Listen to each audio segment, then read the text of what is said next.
Olá a todas e todos, aqui é o professor Célio Melilo. Hoje a gente vai aprender como determinar a lei de uma função quadrática a partir de um conjunto de informações disponíveis.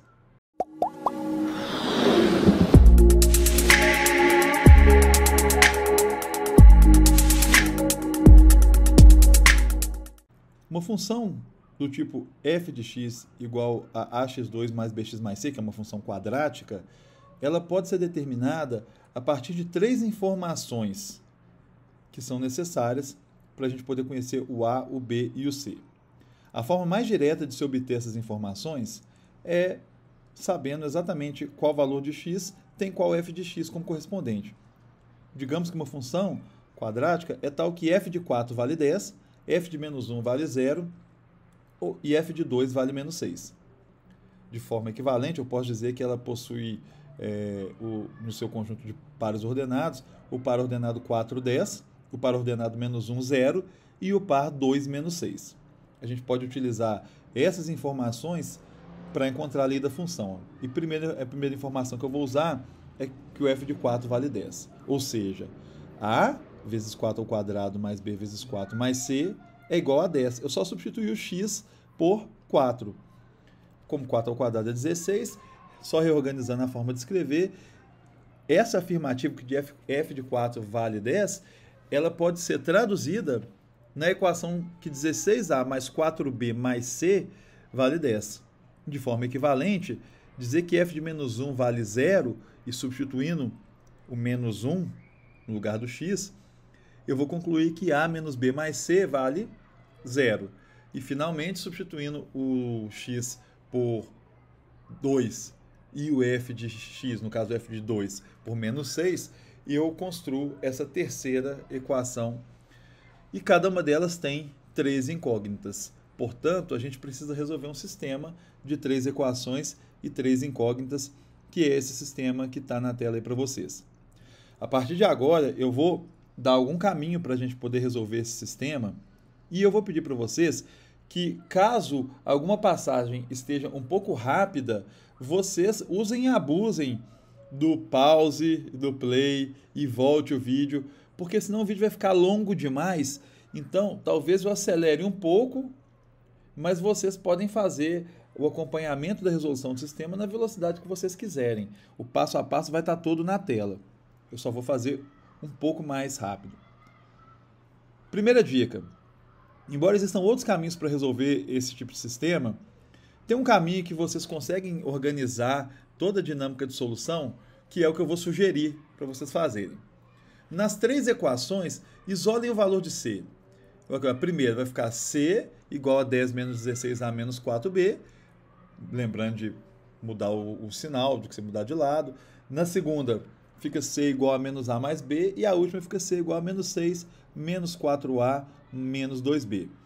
Então, essas três equações aqui, eu vou usá-las a partir de agora com c isolado.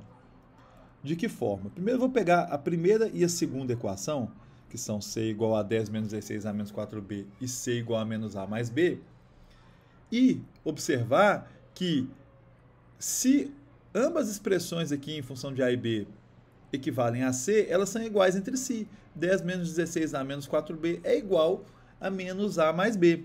Reorganizando isso aqui, passando o que tem incógnita para um lado e o que não tem para o outro, e depois simplificando tudo por menos 5, eu chego a 3a mais b igual a 2. Vamos guardar essa equação para daqui a pouco, e agora vamos fazer uma coisa semelhante com as equações 2 e 3 aqui.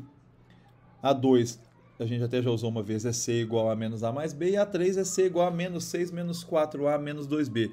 Poderia fazer a mesma coisa usando, por exemplo, a 1 e 3. Só por uma questão de organização, eu peguei 1 e 2, depois 2 e 3. E não vai precisar fazer a terceira combinação, vocês vão ver aqui por quê. Usando a mesma lógica, menos a mais b é igual a menos 6 menos a menos 2b. E reorganizando, eu vou chegar que a mais b vale menos 2. Por que isso é o bastante? Porque se eu pegar essa primeira equação que eu gerei aqui em a e b, chamar de A maiúsculo e B maiúsculo aqui. Essas duas equações, se eu pegar a primeira e a segunda, eu tenho um sistema sem a presença do C. Não é que o C não importa, não é que o C vale zero, não é que eu já tenha descoberto o valor dele. É que eu vou primeiro descobrir A e B e o C ficou por último. Como que eu faço isso? Agrupando essas duas equações em um sistema de duas equações e duas incógnitas. E esse sistema aqui, a sugestão que eu vou dar para resolver, já que tem o B e o B aqui pedindo para um cancelar o outro, é subtrair as duas equações. E aí 3A menos A vai dar 2A, B menos B some, e 2 menos menos 2 vira 2 mais 2, que é 4. Passando 2 dividindo, o A vale 2. Eu queria saber o valor de A, de B e de C, agora já sei do A. Eu vou substituir o A nessa equação aqui, ó, A mais B igual a menos 2, eu vou ficar com 2 mais B igual a menos 2. Isolo o B vai ser igual a menos 4. Agora eu sei o A e sei o B. Vou pegar esses dois valores que eu já conheço, vou substituir na equação mais simples aqui dessas três, que vai me fornecer o valor do C. Vai ser C igual a menos o A, então é menos 2, mais B, então é menos 4. C vai valer menos 6. Se eu conheço o A, conheço o B e conheço o C, eu conheço a lei da função, que é ax2 mais bx mais c, nesse caso, 2x ao quadrado menos 4x menos 6.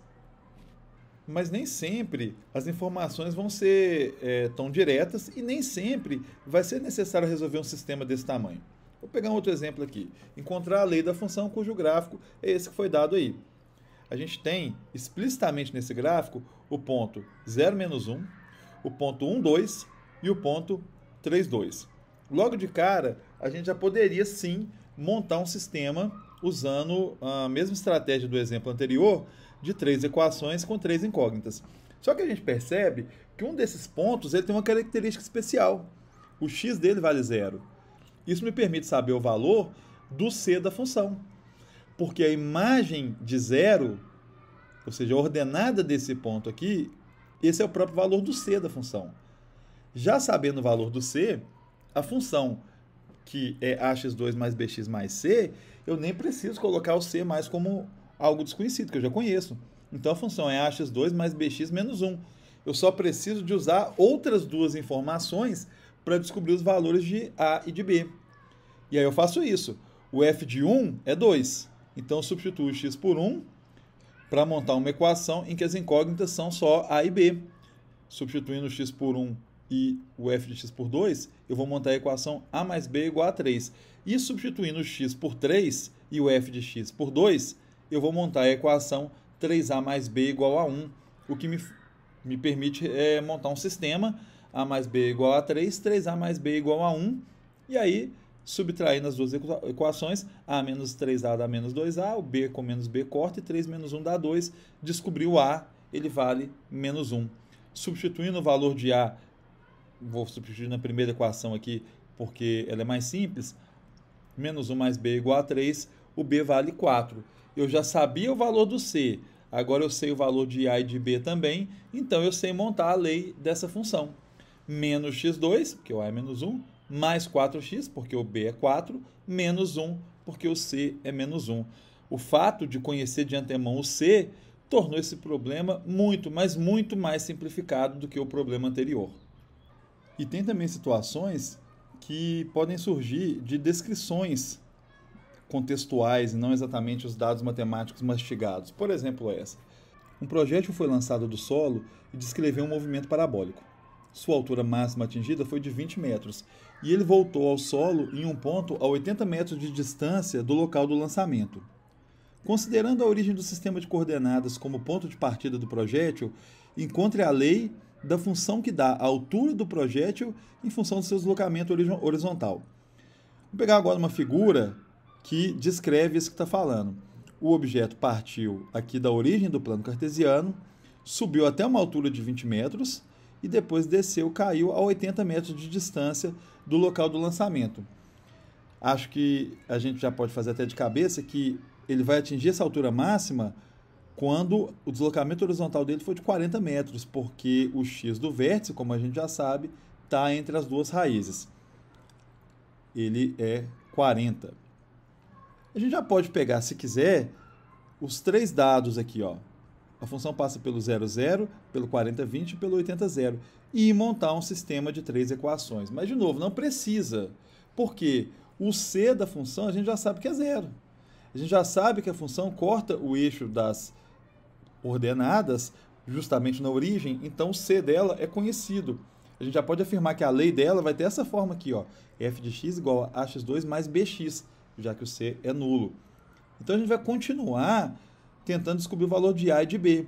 E a gente pode usar os pontos 40, 20 e 80, 0, como a gente fez no último exemplo, para encontrar um sistema de duas equações e duas incógnitas, né, A e B, e não seria nenhuma novidade. Mas eu quero mostrar para vocês aqui uma outra possibilidade, um outro caminho que às vezes a gente pode usar como alternativa pelo fato de saber que esse ponto 40, 20 não é qualquer um, é o vértice da função. Então, olha só, o y do vértice, o valor máximo dessa função, vale 20. Então, menos delta sobre 4a vale 20. Reescrevendo isso, menos b ao quadrado mais 4ac, que é o oposto do delta, sobre 4a, vale 20. Multiplicando cruzado, 4a vezes 20 dá 80a, e o c vale 0. Então, eu vou ficar só com menos b2 igual a 80a. É uma relação entre b e a. Vamos encontrar mais alguma relação. Agora eu vou usar o 80, 0 que eu ainda não usei para, entre aspas, para nada. Entre aspas, porque eu usei para achar o 40 aqui. Mas na hora de achar as incógnitas A, B e C, eu não usei ainda o 80. Agora eu vou usar. F de 80 vale 0. Então, A vezes 80 ao quadrado mais B vezes 80, não tem C, né, porque C é 0, é igual a 0. Dividindo por 80, dos dois membros dessa equação, eu vou ficar com 80A mais B igual a 0, ou 80A igual a menos B. Ora, se 80A é igual a menos B2 e 80A é igual a menos B, então menos B2 é igual a menos B. Ou seja, quando que um número, já vou multiplicar aqui por menos 1 mentalmente, e eu estou concluindo que B2 é igual a B. Se B2 é igual a B, um número é igual a ele próprio ao quadrado. B é a mesma coisa que B2. Um número é igual a ele ao quadrado. Só tem dois números reais, que quando você eleva ao quadrado, dá o próprio número. 0, que ao quadrado é 0, e 1, que ao quadrado é 1.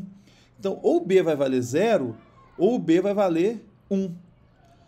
Aí nós temos um pequeno problema. Se o B fosse 0, eu posso substituir ele ou aqui, que eu ia concluir que o A vale 0.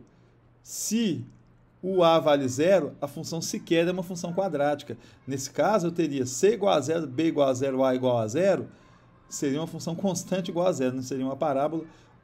Resumindo, o B não pode ser 0. Descartando essa possibilidade, sobrou só uma, o B valer 1. Então agora eu já sabia o valor de C, já sei o valor de B, agora eu descubro o valor de A. Eu vou substituir nessa de baixo aqui que está mais simples, né? 80A é igual a menos B, então 80A vai ser igual a menos 1, o A vai ser menos 1 80avos. Conhecendo agora os três valores, a função vai ser y, f de x vai ser igual a menos 1 sobre 80, que é o A, vezes x2, mais, aqui tem 1 multiplicando, né? Então mais x, por causa do B, e não tem mais nada aqui porque o c dela vale 0. E aí a gente determinou essa função. Portanto, lembrem-se que na determinação da função quadrática, eu preciso de três informações. Elas ora vão vir mais direta, ora elas vão vir um pouco mais confusas no meio de um texto, podem vir numa tabela, você pode extrair de um gráfico. Se alguma dessas informações te der um atalho para você não precisar fazer um sistema de 3 equações e 3 incógnitas, ótimo. Senão, você sempre tem esse recurso de montar o sistema com as 3 informações se você tiver 3 pares ordenados. Tentem fazer os exercícios, bons estudos e até a próxima.